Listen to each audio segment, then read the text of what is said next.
Hello, c'est François. Bienvenue sur Pourquoi, le podcast qui vous embarque dans l'aventure de la prise de décision. Et oui, parce que la prise de décision, on y est confronté tous les jours.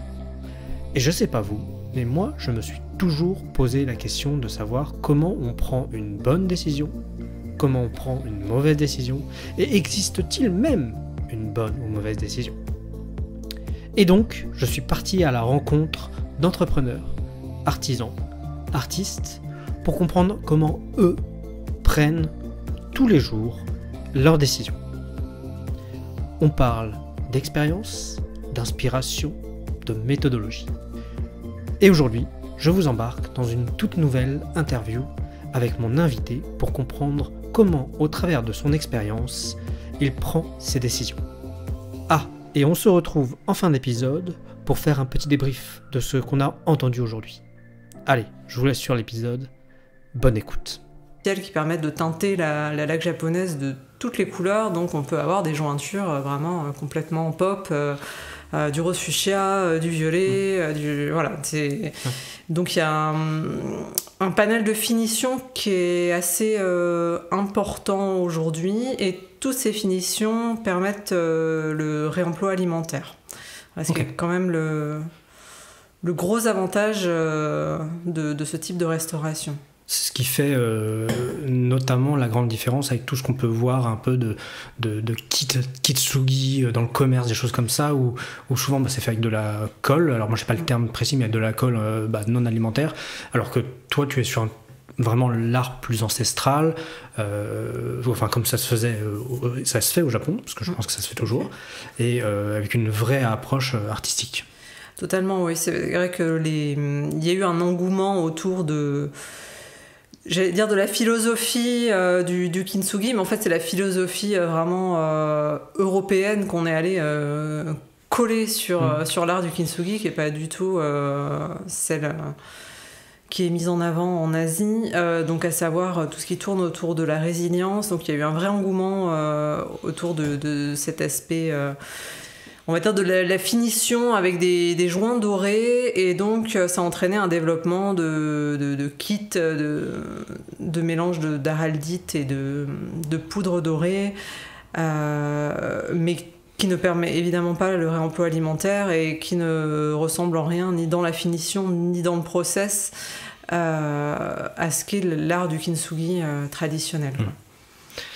Et on reviendra très certainement sur le kintsugi, mais je voulais revenir un peu sur toi, ton passé. Déjà, j'ai vu que tu avais commencé par des études de restauration à l'école Condé, à Paris. Qu'est-ce qui t'a amené à t'intéresser à tout ce qui est la restauration ? Parce que c'est pas un domaine très commun dans le domaine des études. Hein. Oui. Qu'est-ce qui, toi, t'a amené à t'intéresser à tout cet univers-là ? Alors, pas mal de choses, je pense. Alors déjà petite, j'aimais réparer les objets. Première céramique que j'ai essayé de réparer, j'avais 7 ans, j'avais recollé, j'avais mis du feutre sur les cassures, enfin voilà, donc il y a déjà un truc intrinsèque, à mon avis, une petite graine qui était restée plantée. Et ensuite, j'ai fait un bac scientifique. J'étais plutôt à l'aise dans les études, j'étais aussi bonne en lettres qu'en sciences, et j'avais vraiment du mal à choisir mon camp, puisqu'en France c'est un peu ça quand même. Ouais. Et du coup j'ai commencé par faire une prépa littéraire où j'ai beaucoup aimé ce rythme assez dense de travail, cet approfondissement de la réflexion. Et je me rends compte que ça me sert toujours, finalement, ce que j'ai fait là. Mais bon, je me voyais pas, c'était pour préparer Sciences Po, et je me voyais absolument pas travailler dans un bureau, c'était... Non. Tant les études m'intéressaient, tant la finalité des études me convenait pas du tout. Donc s'en est suivi d'une année un peu d'errance à la fac entre histoire et histoire de l'art. C'était l'archéologie qui me plaisait beaucoup, mais c'est pareil, c'est des secteurs qui sont très mal vendus, surtout quand on est en province, parce que j'étais à Nice, et on se rend pas compte qu'il y a des possibilités d'emploi dans ces micro-secteurs quand on est en province, je trouve. Donc voilà, donc au final, je me disais, ouais, bon, prof d'histoire, mais bon, c'est pareil, on se retrouvait à être, pas dans un bureau, mais quand même. Et puis, ce qui est chouette, pour moi, je pense, quand on est prof d'histoire, c'est en fac, donc c'est pas vraiment ce qu'on a à la sortie d'un CAPES ou d'un... Ouais. Donc voilà, c'était une grande errance entre... puis les sciences me manquaient, et j'ai débarqué en larmes, littéralement, dans le bureau d'une conseillère d'orientation, et je lui disais, mais je sais pas ce que je veux faire, peut-être l'architecture, je cherchais vraiment quelque chose qui me permettait de lier des sciences et des lettres, pas mal de domaines, en fait, qui m'intéressaient. Puis là elle me dit non mais l'architecture c'était bien dans les années 70-80, aujourd'hui si tu fais architecte tu vas construire des buildings, des HLM, est-ce que c'est vraiment ça que tu as envie de faire? Non, pas du tout. et donc bon, je pense qu'elle avait tort au final. Oui, c'est une vision très... Ah oui, c'était très... Oui, mais quand on a 19 ans on écoute ce qu'on nous dit. Oui, surtout quand on est en panique comme ça, de dire mais qu'est-ce que je vais faire de ma vie. Et elle me dit mais t'as bien quelque chose qui te plaît? Je dis bah oui, mais j'aimerais bien faire de la restauration de sculptures, architecture. Je pensais vraiment aux monuments historiques, genre Notre-Dame de Paris. Voilà, ce genre de... À l'époque, elle était encore entière. Oui. Mais voilà, je me voyais vraiment, quand je lui parlais, je m'imaginais en train de faire ça. Je me disais, mais c'est pas possible, j'ai fait un bac S, je vais pas faire un CAP. Pour moi, l'artisanat, c'était un sous-diplôme, et c'était inenvisageable de faire ce que font beaucoup de gens aujourd'hui, à savoir des personnes qui ont des masters et qui repartent faire des CAP.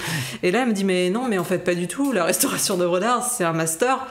Donc là, c'était fini, j'étais convaincue, quoi. Elle m'a sorti toutes les fiches des différentes possibilités d'études, et c'était parti. Voilà. Donc j'ai trouvé ce métier qui, à la fois, avait beaucoup de sciences, donc beaucoup de chimie, physique appliquée à la restauration. Parce qu'il ne faut pas oublier qu'on est des techniciens du vieillissement des objets, en fait. Donc il y a vraiment une grosse partie scientifique, avec beaucoup de raisonnements scientifiques. Il y a une partie histoire de l'art, pour connaître un peu l'histoire des objets, l'histoire des techniques, et puis une partie manuelle. Et ça me permettait aussi d'être à mon compte, ce qui me paraissait... bien correspondre à ma personnalité. Donc au final, ça a été un cheminement un peu chaotique. Après, quand j'étais jeune adulte, mon père est médecin et ma mère était infirmière, et elle a continué sa carrière comme artiste sculpteur. Donc je pense que quand on joint les deux aussi, réparer les objets, on doit aussi quand même trouver une légère influence des parents dans tout ça. Je pense que c'est tout le monde où il y a une influence parentale. Alors, soit on suit, soit on s'oppose, souvent. Mais moi, j'ai mixé. Voilà, toi, tu as mixé. Et ce qui est vachement intéressant, parce que ça t'a mené sur une branche qui est quand même pas courante dans les études. Moi, je vois autour de moi les gens qui ont fait des métiers comme ça, c'est plutôt rare, donc il en faut. Donc tu sors de l'école Condé, tu commences ta carrière en tant que restauratrice, je suppose, alors soit en indépendante? En indépendante toujours, ouais. Mais alors ça a été, là aussi ça a été très très très chaotique. À l'époque je faisais beaucoup de musique, je faisais de la musique médiévale, donc je joue de la vielle à roue, et je faisais beaucoup de concerts. Et cette partie-là de ma vie professionnelle m'a amenée dans le sud de la France, dans le Var. Et moi, toute jeune étudiante, je me disais, surtout après avoir fait nos stages de fin d'études, où tout le monde est prêt à nous faire travailler gratuitement, là il y a du taf pour tout le monde, là il n'y a pas de souci. Donc je me disais, de toute façon c'est super, je m'installe dans un endroit, il n'y a pas de restaurateur forcément. Et en fait, des fois, il n'y a pas de restaurateur parce qu'on n'a pas besoin de restaurateur. Et donc, du coup, s'en est suivi énormément de démarchage, et puis ça décollait pas du tout, quoi. Mais vraiment pas du tout, à tel point que j'ai mis complètement mon métier de restauratrice de côté pour faire du e-commerce, ce qui n'avait absolument rien à voir. Mais cette expérience-là m'a permis de continuer à travailler à la maison et de pouvoir avoir un emploi du temps que je pouvais adapter à mes besoins. Et surtout, ça m'a permis d'acquérir des compétences qui m'ont servi plus tard, mais à ce moment-là, je ne savais pas qu'elles me serviraient, à savoir des compétences commerciales, des compétences pour faire la photo d'objets, pour gérer un site internet, gérer tout ce qui est partie juridique aussi quand on est e-commerçant. Donc ouais, ça a été comme ça. Donc ça a été un vrai faux départ, un vrai faux départ. Et ensuite la musique toujours m'a menée en Auvergne, où je suis allée au conservatoire. Dans une des seules classes où on peut apprendre la vielle à roue, enfin avoir un diplôme en vielle à roue. Okay. Et à ce moment-là, le e-commerce m'a permis de pouvoir me dégager du temps pour essayer de retrouver un peu mon métier d'origine. J'avais une grande frustration au final de me dire mais j'ai fait toutes ces études pour rien, j'ai gâché l'argent de mes parents, enfin c'était vraiment ce genre de truc qui tournait parce que oui, faire 5 ans d'études à Paris ça a un coût, c'est un petit coût même en 2005 ce côté e-commerce m'a permis de dégager du temps et de recommencer à démarcher autrement en faisant en intégrant déjà une association de collectionneurs de céramique contemporaine, sortir de ce côté de ce réseau d'antiquaires, brocanteurs avec lesquels j'avais beaucoup de mal et j'ai toujours beaucoup de mal, donc être plutôt avec des passionnés de l'art céramique, des gens qui aiment les objets et pas des gens qui ont besoin de mon travail pour faire une culbute et gagner le plus d'argent possible. On en est tous là, hein, mais c'est pas c'est pas ce qui me faisait le plus rêver dans ma vie, dans ma carrière professionnelle. Donc quand j'ai intégré cette association, à chaque fois que je disais que j'étais restauratrice, c'était des personnes qui étaient... c'est une association qui était sur Paris. Il y avait des personnes de Lyon, des personnes de Paris, donc forcément, il ne manquait pas de restaurateurs de céramque standard. Autour d'eux, il n'y avait pas de souci. Mais plusieurs fois, on m'a dit « Ah, mais est-ce que vous savez faire le kintsugi ?» Non. Non, je sais pas, mais je peux me renseigner.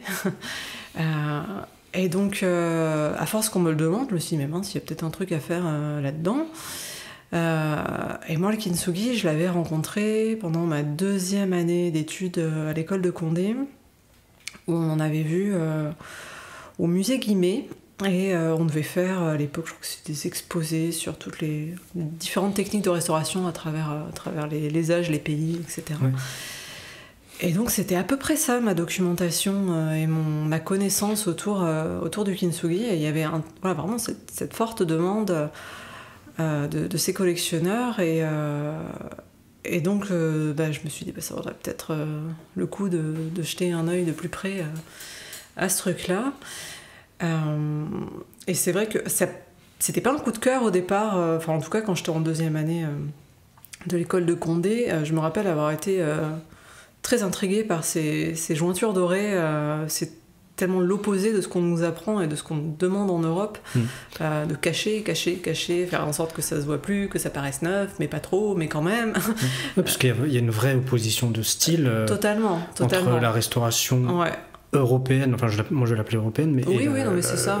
Le kintsugi, c'est assez impressionnant. Ah c'est totalement l'opposé.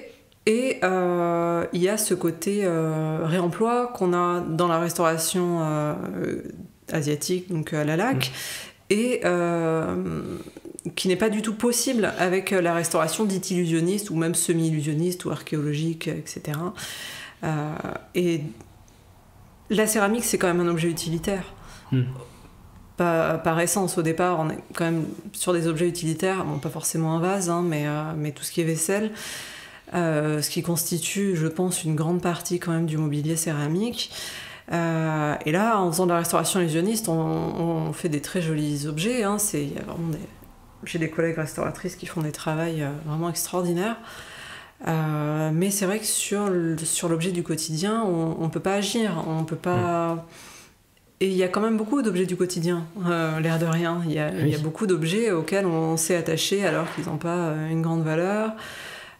Donc il n'y avait pas que ce côté collectionneur d'art contemporain ou qui sont des amoureux de la matière céramique et qui ne veulent pas récupérer une très belle restauration illusionniste mais qui reste au final de la peinture sur leur céramique. Donc le kintsugi se limite vraiment à la lacune ou à la cassure.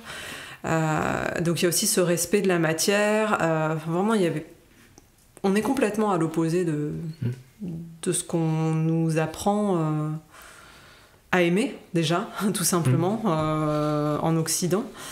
Mais c'est vrai que la première fois que j'ai vu du kintsugi, pour moi, je voyais que les jointures dorées. Je me disais, mais on voit plus la restauration que l'objet. Mais pourquoi ils font ça? Ils sont vraiment bizarres.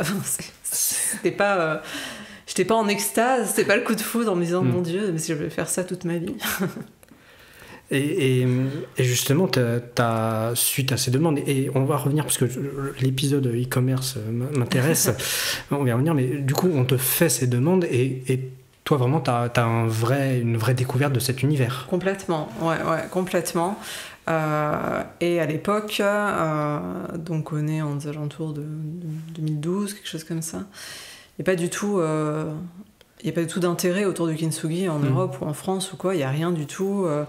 Il n'y a pas de documents non plus, évidemment, j'ai envie de vous dire. Il y a vraiment...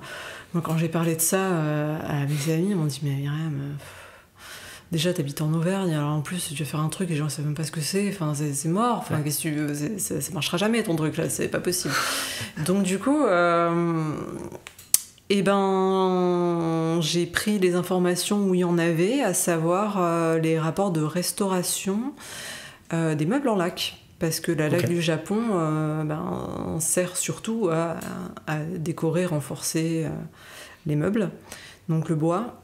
Et quand on fait des restaurations d'objets en laboratoire, en musée, etc., et on a la chance de pouvoir faire des dossiers de restauration où il y a des photos en coupe, où il y a des analyses physiques, chimiques, et qui sont rapportées et qui sont accessibles. Donc du coup, ça a été ça ma première source et unique source pendant très longtemps d'informations.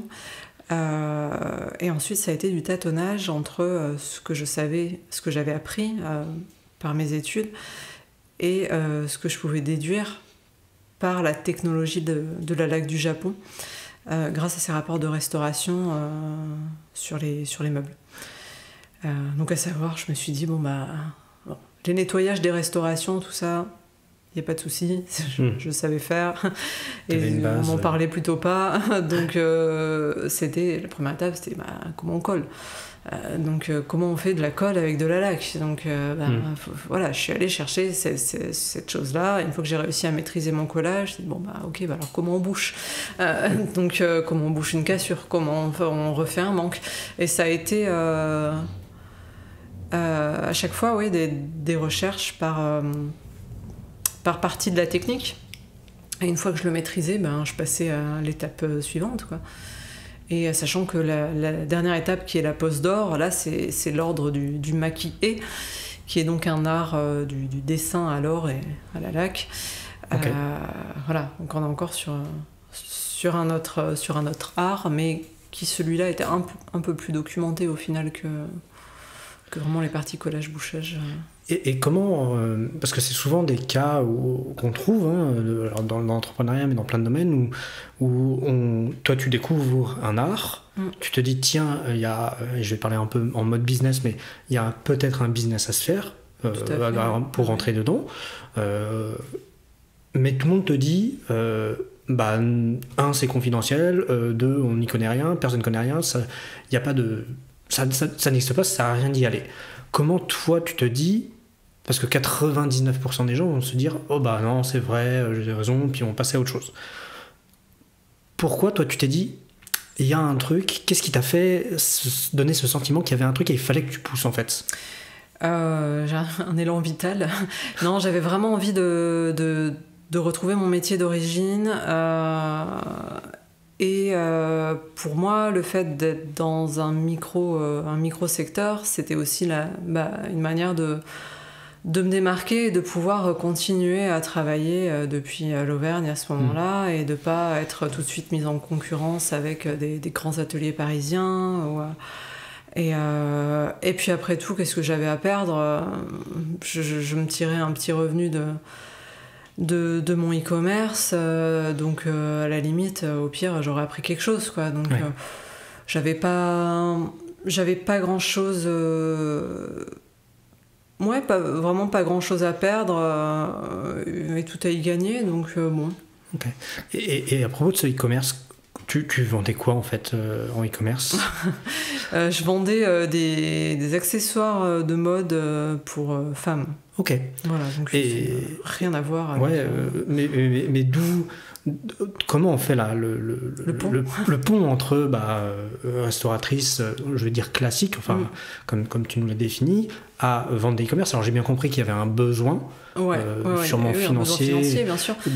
Non, c'est qu'à l'époque je fréquentais quelqu'un qui lui était photographe et avait à côté un e-commerce pour vivoter, voilà, pour compléter, on va dire, les revenus. Et donc, je me suis dit, pourquoi pas. J'aimais bien tout ce qui était un peu fantaisie, tout ce qu'on pouvait trouver dans des petites boutiques parisiennes, mais qu'on ne trouvait plus quand on n'habitait plus en région parisienne. Et ça a bien pris. Donc, voilà. Oui. Et j'en reviens au Kitsugi. À l'époque, tu sais combien il y avait de personnes qui travaillaient sur le Kitsugi? Tu étais seule? En France, je crois pas qu'il y en avait. Il y avait... alors, les Japonais, je pense qu'il faudrait pouvoir lire le japonais et être... ce qui n'est pas mon cas. Et vérifier tous les... Il y a forcément des gens qui faisaient du kintsugi au Japon, mais c'est des laqueurs, en fait. En fait, le métier de faire que la restauration kintsugi, première en France, ça c'est sûr. En Europe, il y a des grandes chances et au monde, possible, quoi. Okay. C'est-à-dire que j'ai fait que ça. J'ai pas fait restauratrice illusionniste et un peu de kintsugi. J'ai pas fait de laqueur. Malheureusement, j'en ai pas les compétences. Et aussi du kintsugi. Je me suis vraiment spécialisée dans la partie restauration, dans cette technique. Ce qui m'a permis aussi de travailler sur plein de matériaux et d'être un peu... encore aujourd'hui, même s'il y a pas mal de gens qui se sont improvisés dans cette technique-là, d'être la personne qu'on va appeler pour un peu les plans foireux, quoi, les trucs on va se dire ça c'est pas possible, mais voilà, où il va falloir avoir une boîte à outils et une expérience assez importante pour pouvoir s'adapter aux situations. Il y avait forcément quelqu'un aux États-Unis puisque le site kintsugi.com était pris. Ah oui.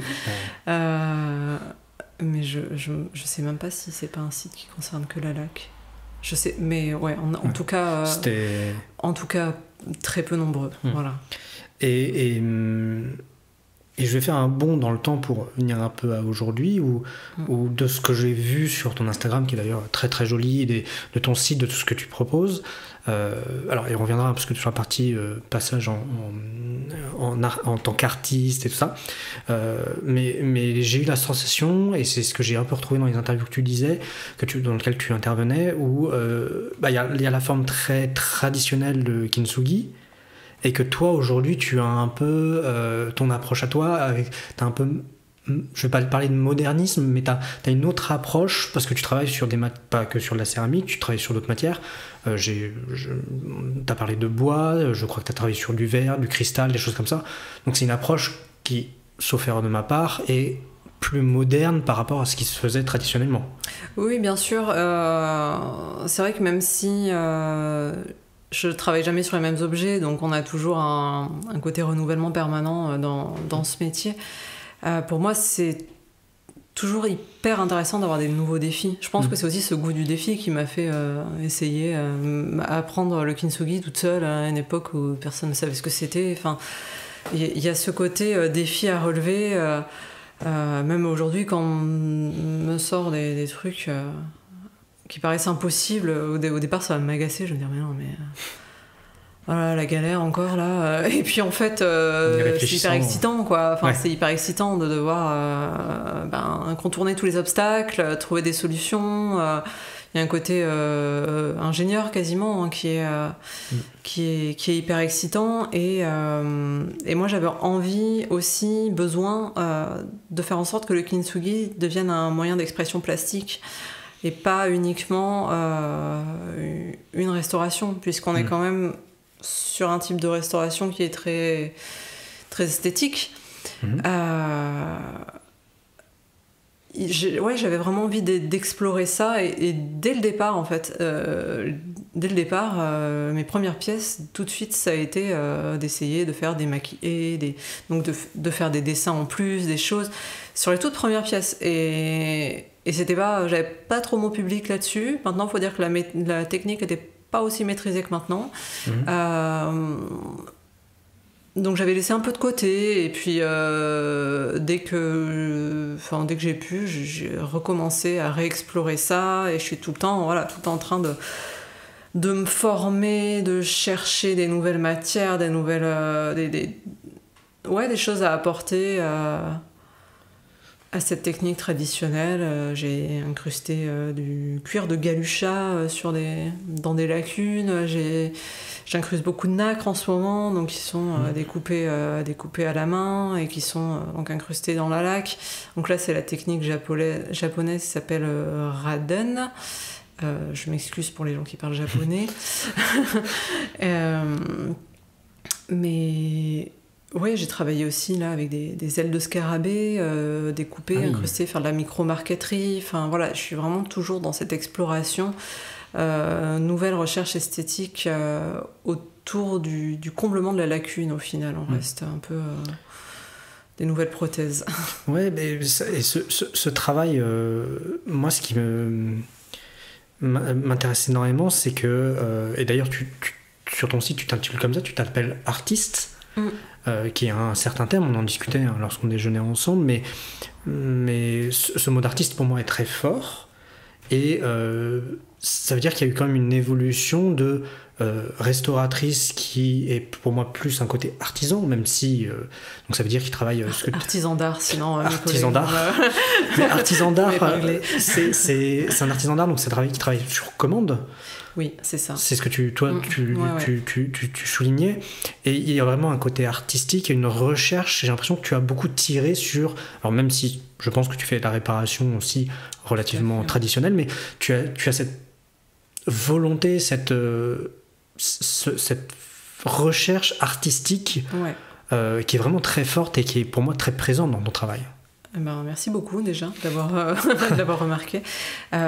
Oui, pour moi l'artisan travaille sur commande, donc quand on m'apporte un objet à réparer, il est hors des questions que je mette ma touche personnelle, ou que d'ailleurs je signe mes pièces que je crée, mais je ne signe absolument pas mes restaurations. Okay. Ça m'arrive qu'on me le demande, donc là je le fais, si c'est la demande du client, mais sinon... Oui, quand j'ai ma casquette d'artisan, je fais ce qu'on me demande en fait. Quand j'ai ma casquette d'artiste, je vais moi-même choisir mes objets à restaurer. Je vais les restaurer comme je l'entends. Si j'ai envie de les casser plus ou d'enlever un tesson... Donc un tesson, c'est un morceau de céramique. Si j'ai envie de travailler sur toute autre chose, de faire quelque chose de complètement pop, ou quelque chose une restauration très poussée où on oublie complètement l'objet, on voit vraiment que la restauration, je peux me le permettre. Je peux me le permettre à ce moment-là, et les pièces sont signées, toujours, avec un certificat d'authenticité. Alors que pour une restauration, c'est jamais le cas. En fait, le restaurateur doit s'effacer derrière l'œuvre, normalement. Alors, avec le kintsugi, c'est un peu biaisé. Mais normalement, le restaurateur doit être aussi bon que l'artiste de départ pour pouvoir imiter ce qu'il a fait, même si on n'utilise pas les mêmes matériaux. Et en même temps, il doit pouvoir se faire oublier, parce que la personne importante, c'est l'artiste de départ. Nous, on est là pour réparer et surtout qu'on ne voit pas notre travail. Déjà, dans le kintsugi, c'est un peu biaisé puisqu'on va beaucoup voir mon travail. Des fois, je trouve qu'on voit surtout la restauration plus que l'objet. Alors que quand j'ai ma casquette d'artiste, c'est uniquement ma création à moi, mon travail, mon besoin de m'exprimer, mon envie esthétique surtout, mais ma recherche esthétique du moment. Voilà, je passe un peu des périodes de monomanie, la monomanie de l'incrustation de nacre. Ces derniers temps, une fois que je maîtrise bien ma technique et que j'ai l'impression d'en avoir fait le tour, je me dis bon, qu'est-ce que je vais pouvoir faire ? Et je la laisse pas complètement de côté, hein, mais j'ai envie d'explorer autre chose ou de voir comment la faire encore évoluer. Enfin voilà, c'est. Ouais, mais c'est aussi ça, je pense, qui fait l'attrait de l'art aussi. C'est de toujours aller plus loin, toujours la volonté d'aller plus loin. Bien sûr, bien sûr. Donc, et il y a aussi une partie que j'aimerais comprendre comment tu en es arrivé ici. C'est aussi un peu souvent la démarche artistique. C'est-à-dire que, alors si tu me corriges bien sûr si j'ai mal traduit ce que tu écris sur le texte, tu parles beaucoup de résilience, tu t'en as parlé un peu tout à l'heure, mais de handicap également, et de upcycling. Ça, c'est les trois grands termes que j'ai retrouvés et que moi je vais associer à une démarche artistique, donc ça veut dire qu'on va au-delà juste de l'objet. Ah oui, totalement. Comment toi et c'est souvent une question qu'on se demande parce qu'on dit, on va voir des artistes, on dit quelle est votre démarche artistique, des choses comme ça. Et les artistes expliquent souvent des démarches artistiques un peu abouties, alors sur le moment où on les interroge, et disent je fais ça, pour ça. Et je profite de cet échange pour dire, mais comment tu as construit ta démarche artistique ? Comment t'en es arrivé à ça, en fait ? Bonne question. Bonne question pour pas te donner le truc abouti au départ, enfin plutôt à la fin.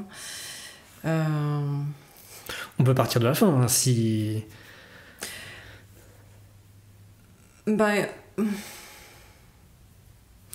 Laisse-moi réfléchir un petit peu. Alors, on va commencer par le plus facile. Le côté upcycling, c'est un peu une évidence. On revient à mon enfance au côté réparer, récupérer des trucs et les détourner pour pouvoir en faire un autre objet. Ça, c'est quelque chose que je partageais beaucoup avec ma mère. Et voilà, ramasser des chaises dans la rue qui vont aux encombrants et puis les repeindre, les retaper. Mais là, on est dans les années 90, c'est vraiment pas... c'est pas la mode de ces trucs-là. Qui aujourd'hui, on en parle beaucoup, mais... à l'époque, c'était limite... Enfin, faut pas le dire, quoi. Surtout quand on est dans une famille qui n'a pas de problème financier. Enfin, c'est un peu bizarre de se dire on va récupérer des chaises, on va les retaper et on va les repeindre et puis on va faire un meuble. Mais voilà, donc il y a vraiment ce côté, ça qui vient très, très profondément de ma maman. Après, le côté handicap, alors ça touche mon histoire personnelle parce que j'ai des troubles du neurodéveloppement.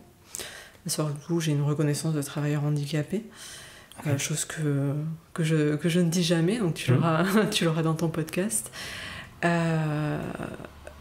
Et donc forcément ça me parle, l'objet, le vilain petit canard, tu sais. Oui. Donc il y a cette chose, il y a vraiment ce truc-là.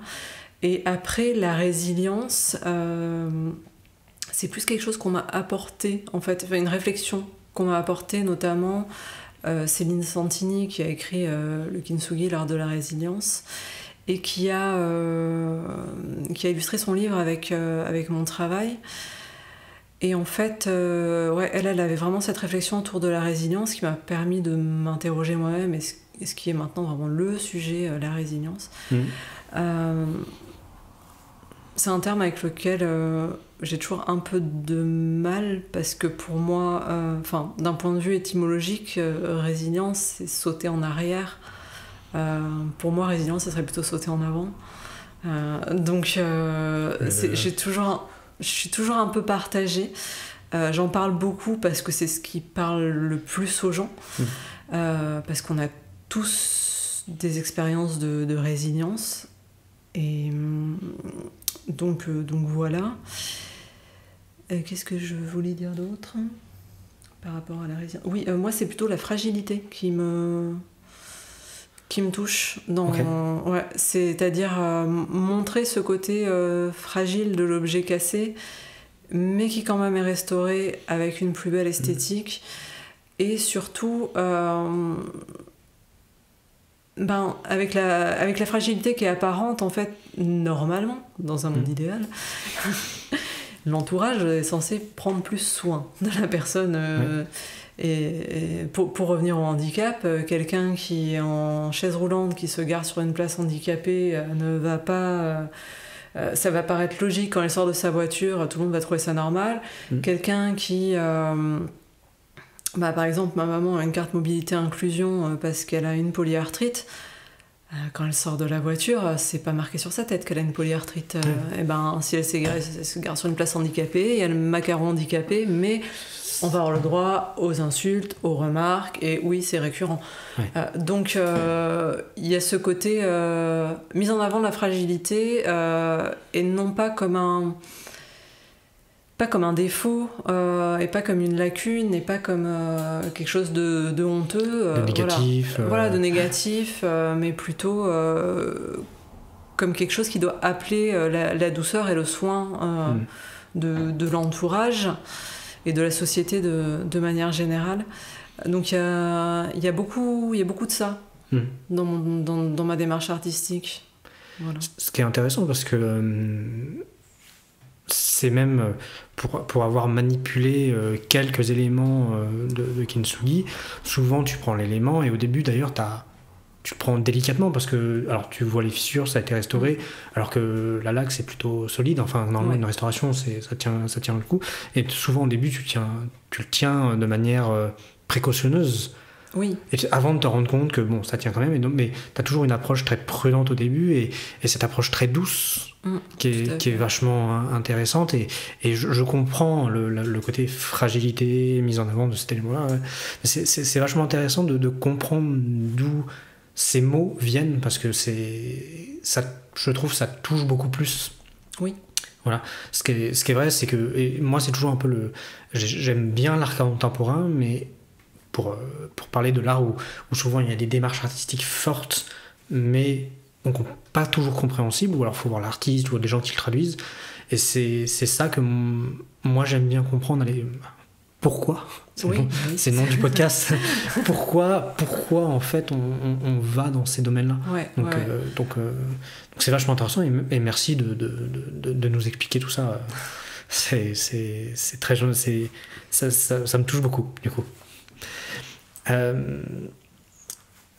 Du coup, pour continuer, parce que je vais revenir sur un côté qu'on disait tout au début, c'est le côté artistique, et je disais que pour moi c'était une première d'avoir une artiste en face de moi, et que d'habitude je faisais plutôt du côté business, et c'est là où je m'inscrivais un peu en faux, parce qu'en fait une artiste est forcément un peu chef d'entreprise. Oui, c'est exactement ce que j'allais dire. On est forcément chef d'entreprise, quoi. On maîtrise la chaîne de A à Z. Donc forcément, ça va alors dans mon cas, de trouver des céramiques ou autres matériaux, on va dire les objets que je veux travailler, à les restaurer, ensuite faire les photos, retoucher les photos, les mettre en ligne, faire la partie commerciale, relation client, la partie communication sur les réseaux sociaux, faire expédier la comptabilité, les déclarations de TVA, et ensuite évidemment aussi impacter les pièces qui sont vendues ou les restaurations, parce que je restaure pour des clients partout dans le monde en fait, j'ai beaucoup de clients, surtout aux États-Unis. Okay. Donc encore ce matin, avant que tu arrives, je suis allée réexpédier deux restaurations terminées pour Portland et Orlando. Okay. Donc ça aussi, ça fait partie du job, et puis même ne serait-ce que le réassort du papier bulle et des cartons qui vont bien pour pouvoir... Donc oui, bien sûr que je suis chef d'entreprise. Alors depuis le début de l'année, je suis représentée par les galeries Bartou.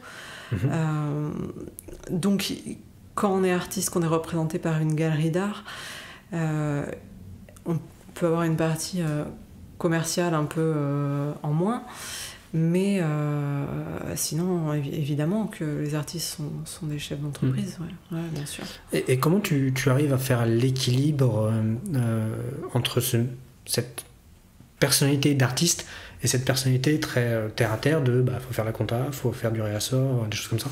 Parce que c'est quand même deux approches. Alors là, on est sur le biais cognitif, monsieur. Oui.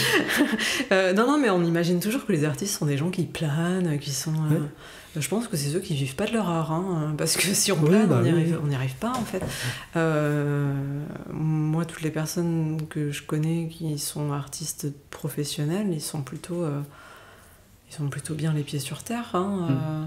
Mais alors, ma question était essentiellement aussi en question d'organisation de temps, de gestion, parce que quand tu es... C'est moite-moite. Ouais. J'essaie de faire moitié-moitié. Depuis quelques mois, je teste atelier le matin et tout le reste l'après-midi. Okay. Alors des fois, c'est pas toujours possible. Je vais faire une journée complète d'atelier ou une journée complète d'administratif et autres. Mais j'essaie de faire ça comme ça aussi pour pas trop m'épuiser, parce que l'air de rien, l'atelier, ça demande énormément de concentration. Donc faire 8h, 9h, 10h, 12h, 15h d'atelier, je l'ai fait pendant des années au détriment de moi-même. Et donc je trouve que c'est pas mal comme équilibre de... Et plus j'en discute avec d'autres personnes qui sont dans ce cas, d'avoir un métier qui demande plein de casquettes.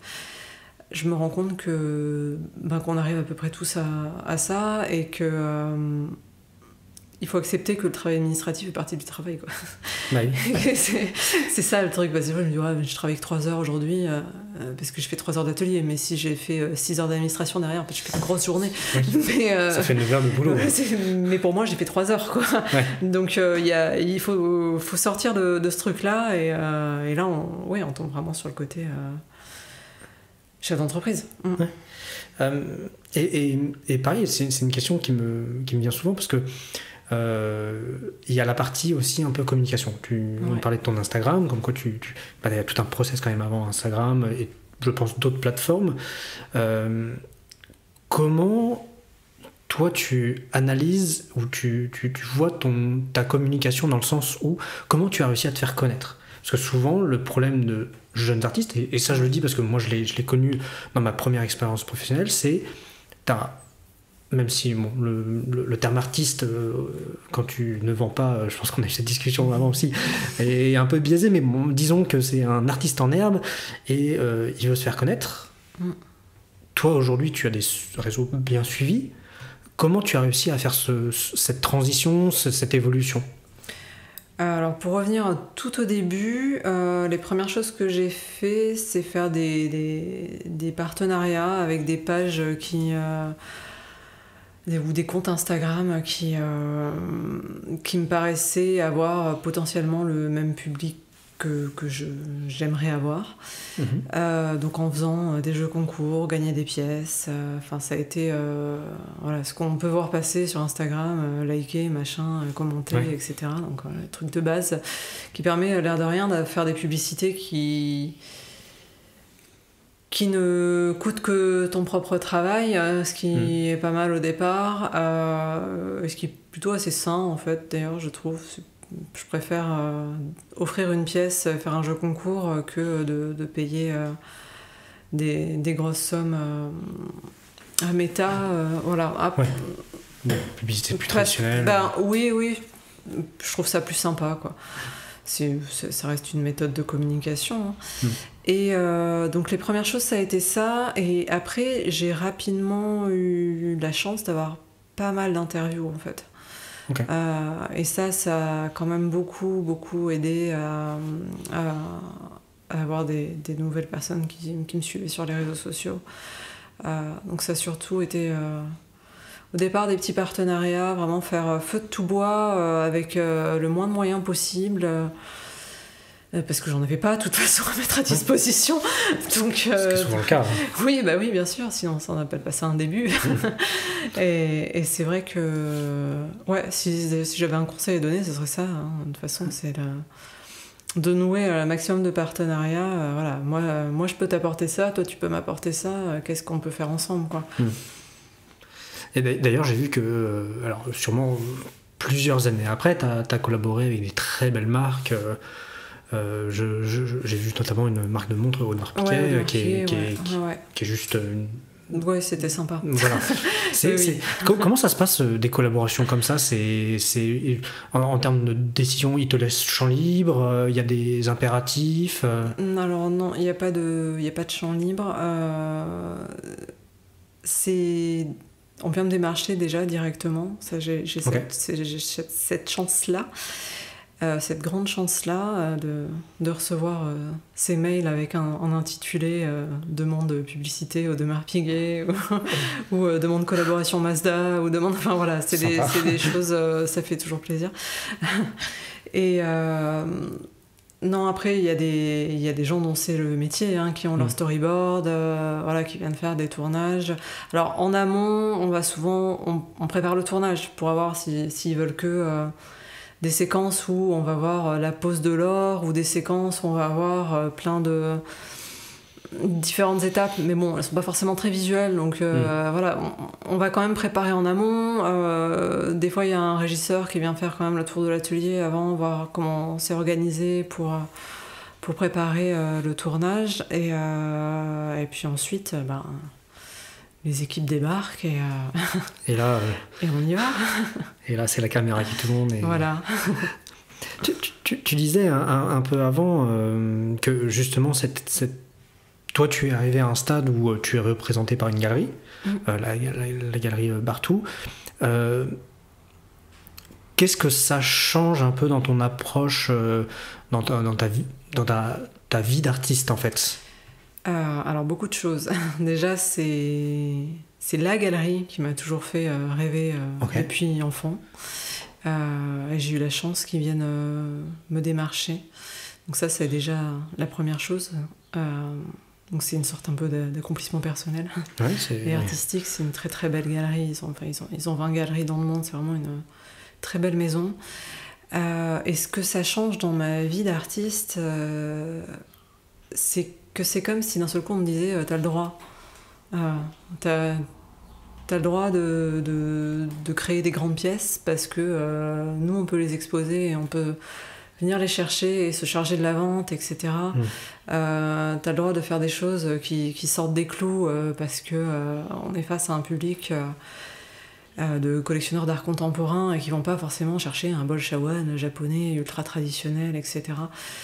Donc c'est une grande liberté qui m'ont offert, et je pense que d'être représenté par une aussi belle galerie, c'est une grande liberté pour un artiste. C'est surtout ça, une belle visibilité et encore plus de liberté dans ses créations, puisqu'on se libère de la partie commerciale, et notamment moi qui n'ai pas de showroom et qui dois gérer moi-même mes ventes. Je vais pas faire des pièces de 2,50 m pour les expédier moi-même. Enfin, il y a des transporteurs d'art pour ça, mais c'est vrai que c'est moins facile. C'est toute une logistique qu'à prévoir. Et puis même, tu m'as fait très gentiment visiter ton atelier. T'en mettrais une de ces pièces et t'en mets pas deux, quoi. Certains artistes, ils pensent que la réflexion ça vaut ça, et puis ils mettent des prix mesurés ou démesurés, ça dépend aussi après ce qu'on souhaite mettre. Il y a toujours de toute façon cette côté cote artistique. Je veux dire, à partir du moment où pour une œuvre il y a 200 acquéreurs qui se battent, forcément le prix va grimper, il va grimper. C'est comme pour tout objet mis à la vente au final. Oui. Voilà, maintenant quelqu'un qui qui va acheter une toile le moins cher possible, c'est quand même des qualités de toile. Il y a des prix de toiles qui sont des toiles blanches au départ qui sont déjà très chères. Et qui va prendre une peinture dans une supérette et qui va faire 2 traits de peinture, oui, c'est sûr que... Bon. Après, on dit aussi qu'il y a c'est les graphistes qui disent ça, et je peux que aller dans leur sens aussi, dire vous facturez 500 € pour un dessin qui vous a pris 10 minutes. Oui, mais il m'a fallu 10 ans pour que ça me prenne 10 minutes. Bien sûr qu'aujourd'hui je suis beaucoup plus rapide qu'au début, et que je passe moins de temps sur les pièces pour un résultat bien meilleur. J'ai pas diminué mes prix pour autant, parce que là on repart sur le côté cote. Et puis, côté artistique, quoi. Apprentissage et technique, le temps que tu as passé à apprendre technique. Tout à fait. Ok, c'est vachement intéressant, parce que souvent il y a parfois, volontairement ou pas, un manque de clarté sur cette partie-là, et c'est toujours vachement intéressant. Je vais m'intéresser dans cette dernière partie de podcast sur un peu la prise de décision dans ton process artistique. Et la toute première question souvent que je pose, c'est est-ce que toi aujourd'hui, quand tu es face à... Alors je vais plutôt partir sur le côté artisanat, donc une commande. Est-ce que tu as parce que le côté artistique, on en a parlé un peu. Est-ce que tu as un process de raisonnement pour arriver à une décision qui est ok, je vais partir sur une restauration de danse comme ça, ou tu fais des choses à l'instinct? Alors non, vaut mieux pas avoir trop d'instinct quand on est restaurateur. Ok. Vaut mieux pas trop marcher à l'instinct. Non, ça commence toujours une restauration par un constat d'état. Alors, quand on travaille pas dans le milieu muséal, on va pas rédiger le constat d'état en bonne et due forme, mais c'est regarder les lacunes, la fragilité de la pièce. Moi, dans mon cas, ce qui est très important, c'est de savoir si la terre est poreuse ou pas, parce qu'il faut savoir que la laque, c'est marron foncé, et ça tâche, et il n'y a rien qui peut l'enlever. Absolument rien. C'est pas réversible. Là, on est encore dans l'opposition de ce qu'on doit faire en restauration illusionniste ou muséale, c'est-à-dire avoir une restauration qui, au maximum, est réversible, c'est-à-dire qu'on peut enlever entièrement et n'avoir plus que l'œuvre, puisque la restauration, c'est un plus, entre guillemets. C'est une béquille, voilà, on doit pouvoir enlever la béquille sans qu'il manque un membre en plus, quoi. Et la restauration doit être toujours plus fragile que la pièce. Ça, c'est ce qu'on nous apprend. Donc j'essaie quand même de rester là-dessus. Alors ça reste beaucoup moins dérestaurable qu'une restauration illusionniste avec des produits issus de la pétrochimie, mais la première chose, c'est de comprendre mon objet. Vraiment d'anticiper tous les problèmes que potentiellement il va poser lors de la restauration.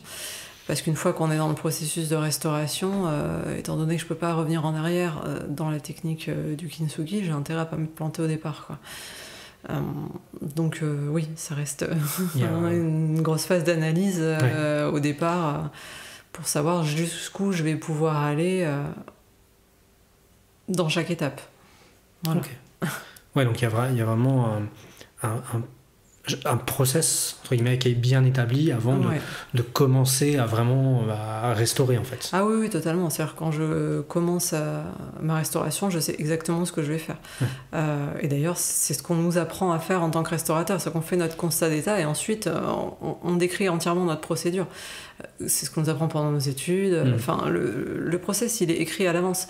Alors des fois, il y a des embranchements, parce qu'on peut pas, sur des restaurations complexes, on ne peut pas tout deviner comment la matière va réagir, mais bon, c'est prévu d'avance, quoi. Le cheminement est fait, quoi. Et sur la partie artistique, tu as le même raisonnement ou tu as une plus grande liberté? Alors j'ai une plus grande liberté. Je vais souvent faire par exemple un pré-montage, c'est-à-dire avant de coller, remonter avec des petits scotch, voir à quoi va ressembler la pièce, voir si je veux enlever des bouts, pas enlever des bouts. Voilà, commencer déjà à dessiner un peu le parcours. Et puis les restaurations sont tellement longues que je peux aussi, au moment de commencer une création, me dire, bah tiens, celle-ci, je vais la finir avec des incrustations d'ailes de scarabée. Et puis au final, au moment de la finir, je serai complètement dans une envie d'autres recherches techniques, et je vais la finir avec, je sais pas, en ce moment, par exemple, voilà, une nacre découpée, avec un motif géométrique, parce que ce jour-là, j'aurais envie de faire un motif géométrique. Mais voilà, ça me laisse une liberté beaucoup plus vaste. Ok. Et du coup, j'allais te poser la question, mais du coup, en fait, tu as un peu répondu, parce que j'allais te poser que tu dois travailler avec des pièces de grande valeur aussi, des fois. Alors, valeur monétaire, mais valeur sentimentale. Et j'allais te demander si le fait que c'est une valeur affecte ton travail, les process de décision, mais du coup, j'en déduis que pas trop, en fait. Non, pas trop. En fait, ça n'affecte rien. Par exemple, quand on me dit oui, mais c'est un objet qui vaut pas cher, pour revenir au prix d'un devis, par exemple. Oui, enfin moi, mon temps de travail et le prix de mes matériaux, ils varient pas selon le prix de votre objet, en fait. Donc, j'ai eu la chance de restaurer des pièces assez incroyables. Le dernier étant un chandelier époque Ming avec le sceau impérial. Donc c'est une pièce vraiment d'exception qui est repartie à Hong Kong. J'ai fait la même chose que sur une tasse à café. Voilà, je vais pas dire que je prends plus de précautions. Les précautions que je vais prendre en plus, c'est par rapport à l'ancienneté de la pièce et non pas à sa valeur, en fait, parce qu'elle va forcément avoir plus d'années dans les pattes, et peut-être des fois des anciennes restaurations aussi, donc des choses qui ont été plus fragilisées. Enfin, c'est vraiment plus par rapport au vieillissement du matériau en lui-même que de la valeur de l'objet. Mais oui, bien sûr, ce ne sont que des objets de grande valeur, que ce soit sentimentale ou financière. Et ça va être ma dernière question, parce que, comme on disait, tu es aussi bien artiste que entrepreneuse. Quel est ton mode de décision en tant qu'entrepreneuse ? Est-ce que tu en as un pour te dire, bah, tiens, je vais évoluer dans ce sens-là, ou je vais aller partir sur ce chemin-là ? Est-ce que tu as un mode de raisonnement, ou comment tu réfléchis ? Alors moi, mon but ultime, ça resterait quand même d'être au maximum dans la partie art. Donc je vais avoir tendance à développer au maximum, à essayer de tirer vers cette partie création, art, création pure, même quitte à se détacher totalement de l'objet céramique. Enfin voilà, vraiment... c'est ce qui m'attire le plus, même si j'ai toujours beaucoup de bonheur à retrouver une bonne vieille antiquité qui va me poser des questions d'un point de vue chimique et physique, et où je vais retrouver tout mon goût pour la science et pour l'histoire. Mais ces questions physiques, chimiques, techniques, je peux aussi je peux les retrouver dans la partie artistique, je peux me les infliger à moi-même pour me faire plaisir. Mais c'est vrai que j'essaie de tirer au maximum mon entreprise vers l'art. Ok. Voilà. Eh ben, c'est super intéressant. Et ben, en tout cas, merci beaucoup pour m'avoir permis m'avoir permis cet échange. C'était très intéressant. Ben, merci à toi pour tes questions. Avec grand plaisir. Et puis, où est-ce qu'on peut te retrouver si on veut, si les auditeurs veulent retrouver ce que tu fais ou te contacter ? Alors, il y a tous mes coordonnées sur mon site, donc kintsugi.fr, ou sur mon Instagram, Kintsugi France. Super. Et allez voir... alors, je vais dire l'Instagram, mais aussi le site où il y a des très belles réalisations, et n'hésitez pas si c'est souhaité. Voilà. Et ben, merci beaucoup, Myriam. Merci. À très bientôt. Voilà, c'est fini. J'espère que ce podcast vous a plu. Moi, j'ai adoré. J'espère qu'il vous aura permis de comprendre un peu comment mon invité réfléchit, comment il aborde les situations. Si vous avez aimé ce podcast, je vous invite à vous abonner à liker et à surtout le partager si vous pouvez. Merci beaucoup et à dans 2 semaines.